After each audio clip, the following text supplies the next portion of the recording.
Let me guess what's in your prepper pantry. Mylar bags of freeze-dried lasagna.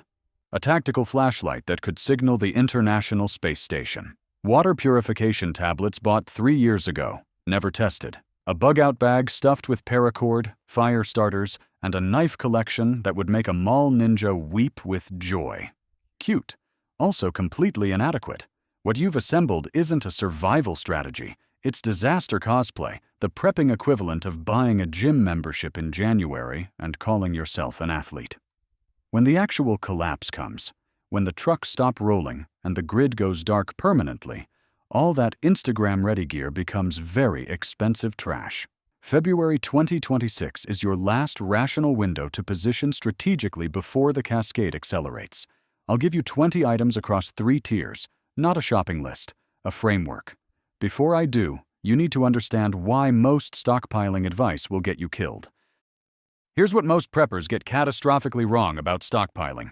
They think it's a shopping problem. Buy enough stuff, check enough boxes, fill enough shelves, and somehow you're prepared. They treat survival like it's a recipe. Equal parts water, food, medical supplies, ammunition, and tools.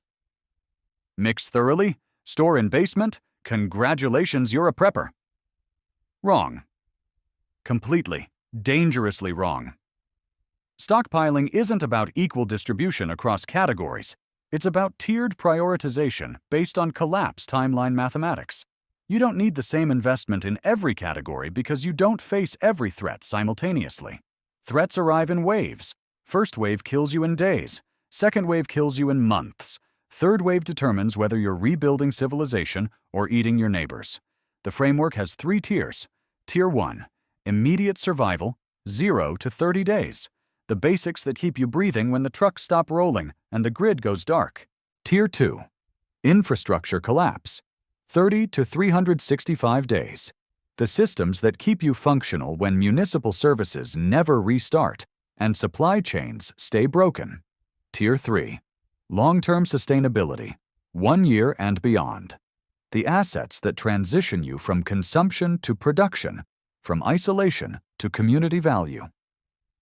Most preppers invert this pyramid. They spend 60% of their budget on Tier 3 fantasy items. Heirloom seed vaults they'll never plant. Ham radios they can't operate. Night vision goggles for the apocalypse they saw on Netflix. Meanwhile, they've got 2 weeks of water and a month of food. When the crisis hits, they starve to death, surrounded by gear they never learned to use. You cannot reach Tier 3 if you die in Tier 1. The mathematics are brutal. No water for 3 days? You're dead. No calories for 3 weeks? You're dead. No heat in a northern winter for 3 hours in sub-zero temperatures? You're dead. All your long-term sustainability planning becomes irrelevant when you're a corpse. Which brings us to February 2026. Why now? Why this month specifically? 3 reasons. Ukraine escalation calendar shows spring offensive preparations accelerating. Taiwan semiconductor crisis reaches critical decision point in March. And agricultural harvest cycles mean spring is when supply disruptions hit hardest. By April, bulk purchasing becomes difficult as institutional buyers panic. By June, civilian access gets rationed. By August, shelves stay empty. February is your window. Not because I'm psychic, because the math is simple and the signals are screaming. Position now, or explain later why you didn't. Tier 1 is brutally simple. 7 categories. If you fail any one of them, nothing else matters. Here's what kills you first. Item 1. Water purification and storage. Not bottled water. Not a case of Aquafina you bought at Costco. Actual purification capability and bulk storage. The math is simple. 1 gallon per person per day minimum. Family of 4 needs 120 gallons for 30 days. That's 960 pounds of water. You're not storing that in plastic bottles from the grocery store. What you need, Sawyer mini filters, unscented bleach, and food-grade water storage containers. The 55-gallon drums, not the decorative rain barrels. Sawyer filters process 100,000 gallons before failure. Bleach purifies questionable sources. Storage gives you buffer time. Cost, $300 for a family of 4. What people actually buy, $200 worth of bottled water that covers 6 days. Item 2, caloric density staples. Not freeze-dried camping meals, not MREs, not the stuff that tastes good, the stuff that keeps you alive cheaply. Rice, beans, cooking oil, salt, sugar. The foods humans have relied on for thousands of years because they work. Do the math. 2,000 calories per person per day. Family of 4 needs 240,000 calories for 30 days. White rice, 1,650 calories per pound. Dried beans, 1,500 calories per pound. Cooking oil, 4,000 calories per pound. You need roughly 150 pounds of staples to hit 30 days. Cost, $200. Compare that to freeze-dried meals at $10 per 800-calorie serving. Same 30 days costs $3,000. You're paying a 1,400% premium for convenience that doesn't matter when you're starving. Item 3. Heat generation. Not electric space heaters, not hoping the gas company keeps delivering. Redundant heating systems that work when the grid is down and the pipes are frozen. Propane heaters, wood stoves, kerosene heaters. Pick your climate and plan accordingly. Northern climates. Heating is survival. A human dies from hypothermia in 3 hours at 20 degrees Fahrenheit without adequate heat. You need multiple fuel sources because every single point of failure becomes a death sentence. A propane heater needs propane. Wood stoves need wood. Kerosene heaters need kerosene. Stock all 3 or accept the risk. February advantage. Propane delivery companies still operate. By April, they're rationing. By June, they're not taking new customers. Position now. Water, calories, heat, the holy trinity. Fail anyone, you're dead. But surviving the first 30 days means nothing if you can't handle what comes after. Tier 1. Items 4 through 7. You've got water, food, heat. Congratulations, you've achieved medieval peasant status. Now let's talk about maintaining actual capability when the infrastructure collapses. Here's what breaks next. Item 4. Medical supplies. Not first aid kits, not Band-Aids and Neosporin.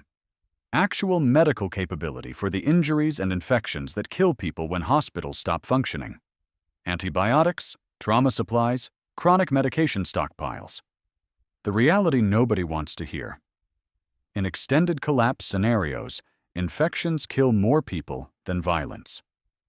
A simple cut becomes cellulitis, becomes sepsis, becomes death. Fish antibiotics, Fishmox, Fishflex, are the same amoxicillin and cephalexin humans use, just marketed for aquariums to avoid prescription requirements. Is it gray market? Yes. Does it work? Also, yes. Stock them now.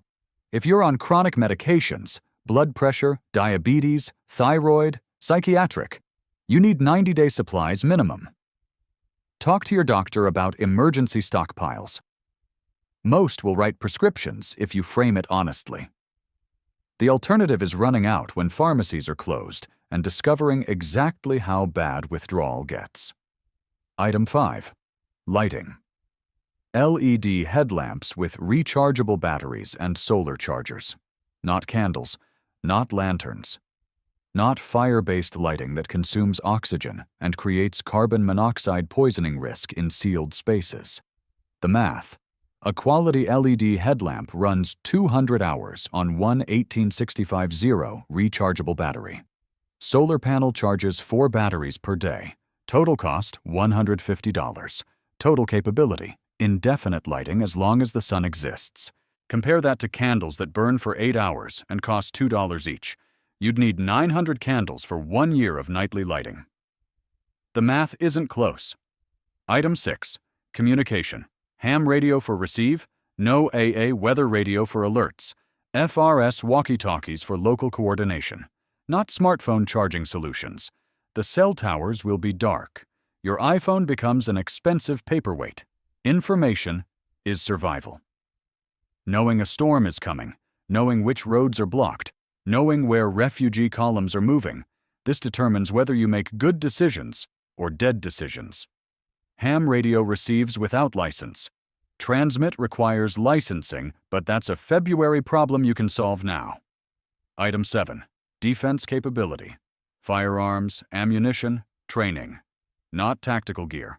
Not plate carriers and night vision. Simple, reliable firearms you know how to use, with enough ammunition that you're not counting rounds. The goal isn't combat. The goal is deterrence. Looking hard enough that desperate people choose easier targets. And ammunition doubles as barter currency when everything else collapses. Tier 1 complete. 7 categories that keep you breathing for 30 days. But here's the reality nobody wants to hear. The grid doesn't come back. The trucks don't start rolling. What then? Tier 2. Most preppers plan for 30 days. Then what? The average grid restoration time after major conflict is 6 to 18 months. Puerto Rico, after Hurricane Maria, 11 months for full restoration. Ukraine after Russian infrastructure attacks, 8 months in some regions and still counting. Eastern Europe after World War II, over a year in most cities. This is where romantic fantasies meet body counts. Item 8. Sanitation systems, composting toilet supplies, lime, waste management capability. Not toilet paper hoarding. Disease kills more people than violence in extended collapse. Cholera, typhoid, dysentery. These are all fecal-oral transmission diseases that explode when sanitation fails. The math. One person produces about 1.5 pounds of solid waste per day. Family of 4 generates 180 pounds per month. Without functioning sewers, that waste becomes a disease vector that kills your family faster than starvation. Composting toilet setup with lime for odor control, $400. Avoiding cholera, priceless. Item 9. Battery banks and solar panels. LIFEPO, 4 batteries, charge controllers, solar panels. Not generators. Generators require fuel. Fuel runs out. Solar doesn't. Calculate your daily watt-hour needs. LED lighting, 20 watt-hours. Phone charging, 15 watt-hours. Radio, 10 watt-hours. Laptop, 50 watt-hours. You need about 100 watt-hours per day for basic civilization. A 100-watt solar panel generates 400 watt-hours on a good day. A 100 ampere-hour LIFEPO 4 battery stores 1,280 watt-hours. Size your system for 3 days of autonomy. Total cost, $800. Total capability, electricity until the sun burns out. Item 10. Hand tools. Manual grain mill, crosscut saw, manual well pump. Not power tools. Every electric dependency becomes a failure point when the grid is dark. You need non-electric alternatives for basic functions. Grinding grain, cutting wood, pumping water. Quality matters here. A $50 grain mill breaks under load. A $200 country living grain mill lasts 50 years. Buy once. Item 11. Heirloom seeds. Non-GMO, regionally appropriate, succession planting capability. Not survival seed vaults. Most seed vaults are marketing scams with varieties that won't grow in your climate and quantities too small to matter. Calculate caloric yield. Potatoes, 350,000 calories per acre. Corn, 400,000 calories per acre. Beans, 500,000 calories per acre. 1 acre properly planted feeds 4 people for a year. You need seeds, but more importantly, you need to know how to use them. Plant a garden this spring. Learn before you need to. Sanitation, power, tools, food production, the Infrastructure Independence Quartet. But Tier 2 isn't complete.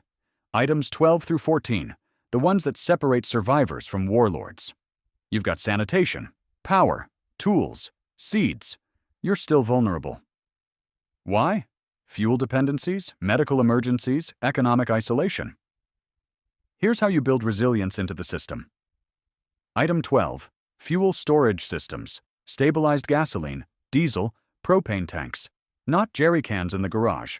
Proper storage with fuel stabilizers, rotation schedules, and legal compliance. A vehicle needs fuel to evacuate if necessary. A generator needs fuel to run critical systems. Heating needs fuel to prevent freezing. The math. Average vehicle gets 25 miles per gallon. You need at least 400 miles of range for emergency relocation. That's 16 gallons minimum. Generator runs 8 hours on 5 gallons. You need 150 gallons for 1 month of nightly power. Add propane for heating and cooking. Total fuel requirement: 200 gallons across 3 fuel types. Stabilizers extend gasoline life from 3 months to 24 months. Stay-bill works. Pri-G works better.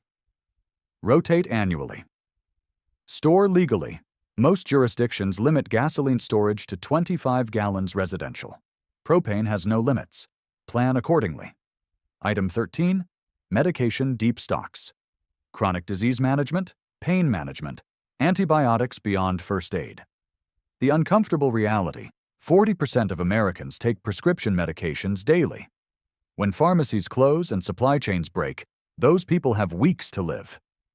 Insulin requires refrigeration. You need backup power, or you're watching diabetics die. Blood pressure medications prevent strokes. Psychiatric medications prevent dangerous instability. Pain management prevents suffering. This is the gray zone. Stockpiling controlled substances is legally complicated. Stockpiling non-controlled medications is legal, but requires planning. Get 90-day supplies, rotate them, store them properly. And accept that some people won't survive long-term collapse regardless of preparation.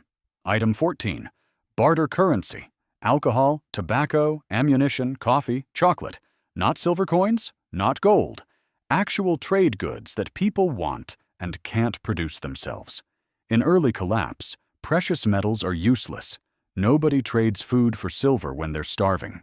They trade food for cigarettes, whiskey, and comfort. The psychology matters as much as the utility.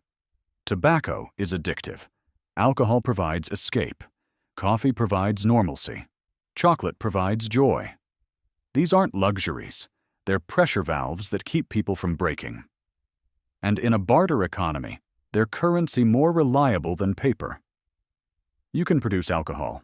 Distillation is simple: sugar, yeast, time, heat. Learn now while YouTube still exists. Tier 2 complete. You can survive infrastructure collapse for a year. But before we move to Tier 3, we need to address the elephant in the room: the bug-out bag delusion. Let's talk about the bug-out bag, the tactical backpack stuffed with 72 hours of supplies and a fantasy about walking to safety through the apocalypse. The preppers who've planned elaborate escape routes to cabins they don't own in states they've never visited. The ones who think mobility equals survival. Here's what the YouTube preppers don't tell you. Refugees die at catastrophic rates. Syrian civil war. Displacement mortality rates hit 30% in the first year. World War II. European refugees died from exposure, starvation, and disease at rates higher than combat deaths in some regions. Mobility without destination is just slow-motion dying. Why? Because bugging out means abandoning all the Tier 1 and Tier 2 infrastructure you just built. Your water storage, your food stockpiles, your heat systems, your medical supplies. You're trading all of that for a 40-pound backpack and the hope that somewhere else is better. It isn't. Everywhere is worse. And the places that aren't worse don't want refugees. The golden horde fantasy is even stupider. Armed suburban preppers thinking they'll overwhelm rural communities and take what they need. The reality: rural communities have home field advantage, established networks, and have been armed for generations. You're not overwhelming anything.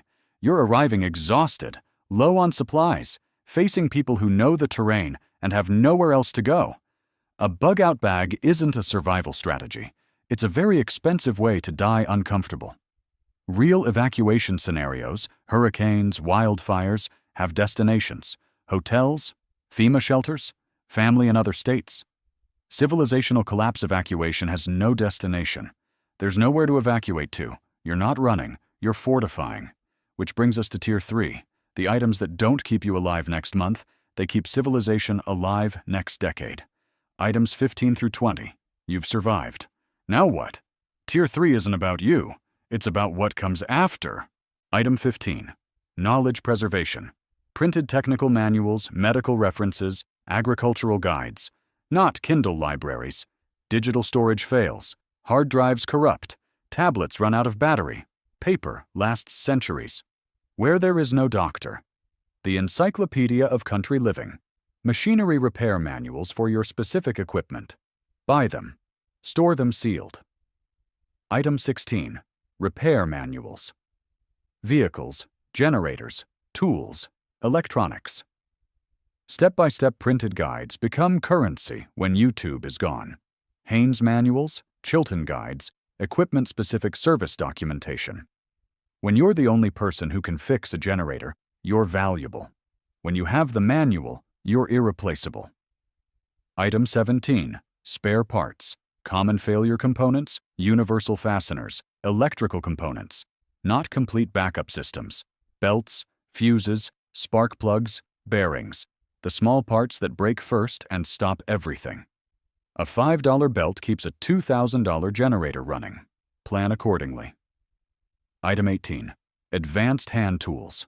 Smithing equipment, metalworking tools, advanced woodworking capability. Not primitive skills cosplay. Real production capability. An anvil, a forge, quality hammers and tongs. The ability to make and repair metal components when factories are dark. Item 19. Animal husbandry basics. Chickens, rabbits, beekeeping supplies. Protein independence. One chicken produces 280 eggs per year. 20 chickens feed a family of 4 indefinitely. Rabbits breed fast and convert feed efficiently. Bees produce honey, wax, and pollinate gardens. Start small. Learn now. Item 20. Community skill barter assets. Alcohol distillation equipment, ammunition reloading supplies, advanced medical capability. The skills that make you valuable to others. Isolation is death. Community is survival. And the way you integrate into community is by offering something nobody else can provide. 20 items, 3 tiers. One strategic question remains. What do you do with this list? And why must you do it in February 2026? 20 items. 3 tiers. 1 window. Here's what you do next. Budget allocation. 50% Tier 1, 35% Tier 2, 15% Tier 3. This is the inverse of how most preppers spend. They dump money into long-term fantasy items while ignoring immediate survival basics. You're going to be smarter than that. February 2026 is the deadline. Not arbitrary, not fear-mongering. Simple pattern recognition. Geopolitical escalation calendars show spring as the inflection point. Ukraine offensive preparations peak in March. Taiwan decision points accelerate in April. And agricultural supply chains have seasonal vulnerabilities that compound every shortage. Waiting for confirmation means you're too late. The prepared position before the crisis. The people who survive aren't the ones who react fastest. They're the ones who positioned correctly before anyone else understood what was coming. 4 immediate actions. First, audit your current stockpile against the 3-tier framework honestly. Write down what you actually have. Not what you think you have, what you can prove you have right now. Most of you will discover you're living in a trap with nice curtains. Second, calculate mathematical requirements for your household. Water, calories, fuel. Actual numbers, not estimates. A family of 4 needs 120 gallons of water, 240,000 calories, and 200 gallons of fuel for 30 days. Can you hit those numbers today? If not, that's your Tier 1 gap. Third, prioritize Tier 1 gaps immediately. February is the last window for bulk purchasing before institutional buyers panic and civilian access gets rationed. You're not buying for a camping trip. You're buying for civilizational collapse. Fourth, build community connections now. You cannot stockpile relationships. The people who know your name, know your skills, and have a vested interest in your survival. Those relationships are more valuable than any item on this list. Most people reading this won't act. You can choose to be different. The cascade is coming. The window is closing. Position yourself now, or explain to your family later why you didn't. 20 items, 3 tiers, February 2026. Your move.